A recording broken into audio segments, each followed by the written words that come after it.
بسم اللہ الرحمن الرحیم الحمد للہ رب العالمین الصلاۃ والسلام علی رحمۃ للعالمین خاتم الانبیاء مرسلین سیدنا و مولانا محمد علیہ الطیبین الطاہرین علی صحابہ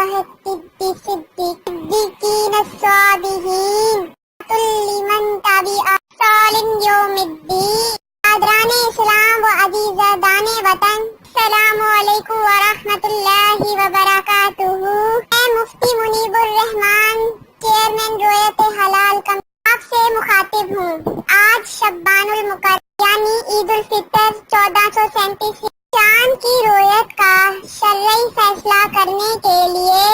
مرکزی رویت حلال کمیٹی پاکستان کا اجلاس میں نے زیر صدارت تازہ متفقہ رائے سے یہ فیصلہ کیا گیا کہ چاند نظر آ چکا ہے اور عید یکم شوال المکرم 26 تاریخ بروز پیر کو